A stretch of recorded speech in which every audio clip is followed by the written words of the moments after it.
There's only one real game, and it's the game of life, and people should know how to play that.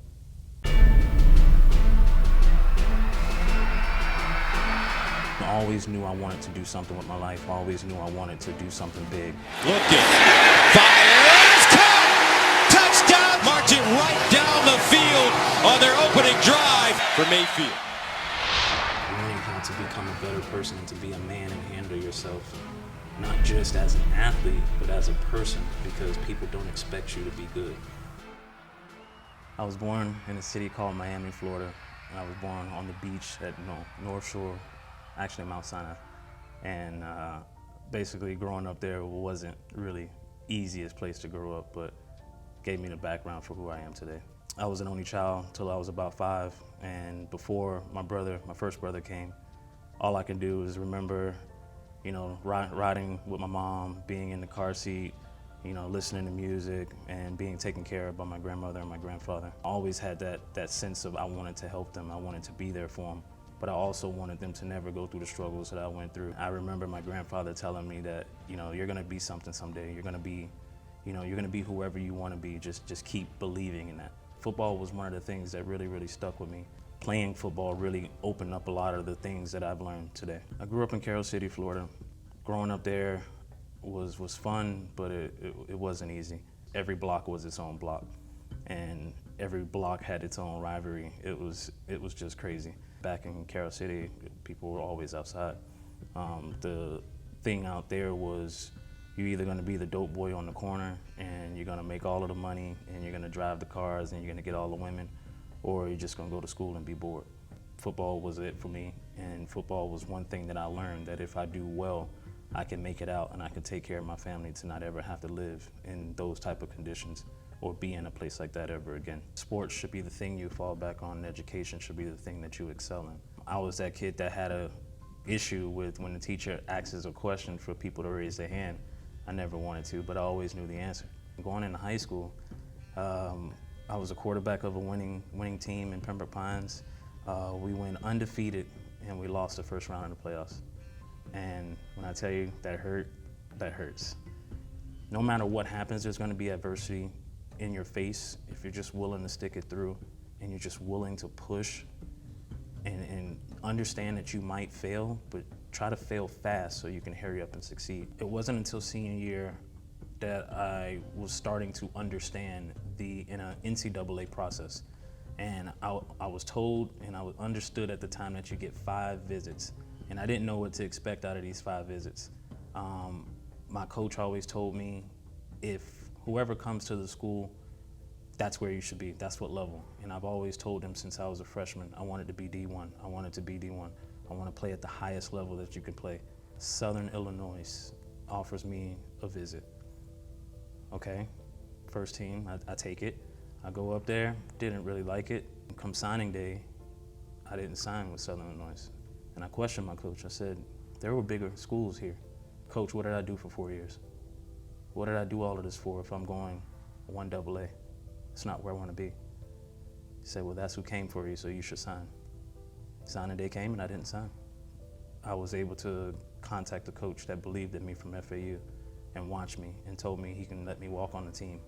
And he believed that I can earn a scholarship in 1 year, and that's where I went. I did bad in 1 class, and 2 other classes that was on my schedule that I actually passed didn't count towards my eligibility, so I was short credits. And I went through this with about a handful of other athletes who had the same advisor from different sports, from swimming to tennis to track and field. I had nobody else to turn to. It was very, very embarrassing. I had to go in front of my coach, which is Howard Snellenberger, and look him in the eye and tell him what happened. And to him, there's no excuses. So it was all my fault. What was worse is that my parents were brought in there and told what happened, and my parents didn't know what really happened. And so I had to take that long drive home with my brothers, very, very shameful. That, hey, like, your brother started and he did all of this and now he's ineligible and he's on academic probation. I got a bigger outlook on football coming out of college, getting ready to go into the world, because when I was 9 years old, football used to be like the thing for me. Football was that thing that you just wanted to do every day, no matter what. I did one great accolade that I would take away from that is be the first in my immediate family to get a college degree. But now, here I am, a successful college graduate transitioning into the world. Scary. I always told myself that if I didn't make it in the NFL or football never worked out, I'd become a police officer. But now when it came time to put in the applications and stuff, I was kind of hesitant on doing it. And I didn't really understand why until later on in life, but I did it. I went ahead and did everything that I needed to do, take all of the tests, and I get hired within 30 days at Hollywood. After the academy, we ended up getting put on training, and then we go to FTO, and then right off of FTO, they say, hey, we can't retain you anymore, you're fired. So we're like, what? We just got hired, we just got out the academy. Say, yeah, well, the city's in financial urgency, so we can't retain the last 13 officers that got hired. I'm sorry, you're part of it, you're fired. So this was my welcome to the road, welcome to politics, welcome to life. So as this is going on, it's like, welcome to Hollywood, welcome to the city. And then you get out there and I'm a young rookie black cop in a city where it's this expectation of you're supposed to be great, you're supposed to be like this no bullshit, don't take anything, but that wasn't my demeanor. Everybody knew who I was. I gained more of the respect of, hey, this is Officer Edgecombe, or hey, this is Mr. Edgecombe instead of officer, because at the end of the day, when any officer takes off that uniform, they're people.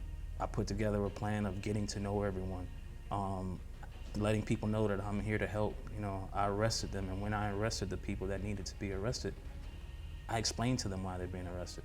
Why are you a career criminal? Because nobody never taught you there was another way. And it was when I started doing this stuff, I realized how I can really, really help people as an officer, and it really drove me to start really understanding my passion of what I really wanted to do. There's a cycle of law enforcement that happens where you go from, hey, I'm happy I got this job, to like, hey, this isn't what I thought it was, and oh, hey, it's just a career, and now I'm just in it for the longevity and the benefits. I didn't really fully get that and understand that until 2013, when I got into a DUI incident.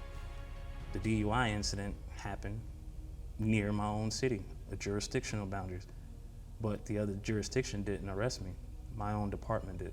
When I got arrested, I only spent one night in jail, and that one night in jail taught me a lot. That was the quietest 24 hours I've ever had. And then I'm looking at myself like, how did I get here? How did I accomplish all of the stuff, and how did I have all of these accolades to end up being where I am? And to me, it was like being a hypocrite. How do you go from arresting people to now get arrested? The day of the DUI, as I'm going home, I was speaking to my cousin, and while I was overseas in Thailand, a family member had died. So my cousin called because that was her grandfather. I took the long detour going back through Hollywood, and I dropped the phone. Take my eye off the road, put my hand at the bottom of the wheel, and I go to reach, and next thing you know, I hit a car, and I didn't even notice it. It was dark, it wasn't well lit. I just figured I hit a dog or something was in the road, and my car was fine. I looked up, nothing happened.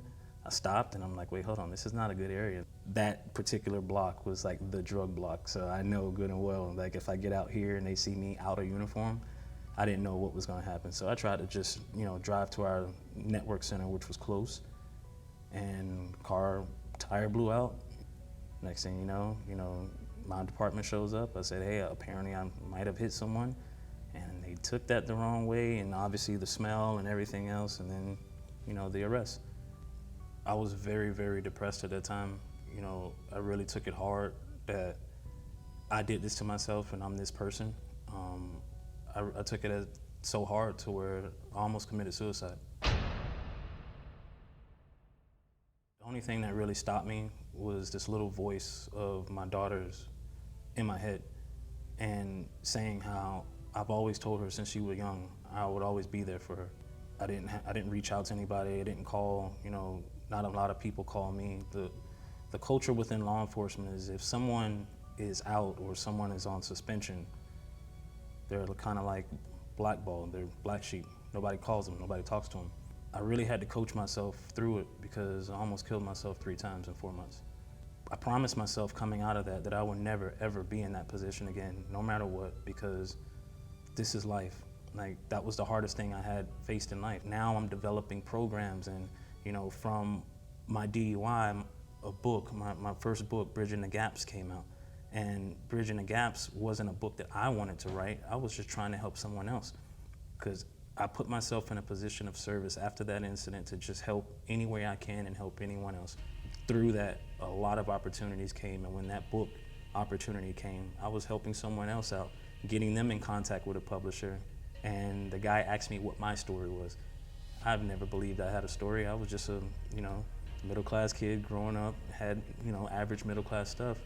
But then when I told him what was going on and the things that I'm expressing now, he's like, I challenge you to write a book. So I stepped up to the challenge, wrote a book, and never believed it would be an Amazon bestseller. The emails I received from people saying how the book helped them, and the social media DMs, now it's like, what more can I do? When the book became a bestseller and people are now reading, they're like, hey man, what was that incident? What was it? Now people are wanting to know about it, and it was like, hey man, like, I can really use that. I didn't know when I was younger that I was on this path, but I always had that thought process of like, what's gonna happen to me, or what is my name gonna mean when I die, and what is my kids gonna say about me, what are my grandkids gonna say, and what do they know? Most people don't think like that until they get to 50 and they have their midlife crisis, and then they realize that they really didn't do anything with their life. More is something not everybody goes for. And it's only for those people who desire and want more that they'll really get it. And that course is gonna be for them. They're gonna really take control of their life. On top of that, it's just a lot of mindset courses, a lot of time, personal management, time management, a lot of different things that come within personal development. You are only defined by the actions that you take and the things that you do. Just understand you have to know what your legacy is gonna be. And if you can start from where your legacy is gonna be from the time that you're gone, and what are people gonna say about you, once you start understanding that, your actions will just start to drive you and propel you towards a level of success, whether you believe that or not.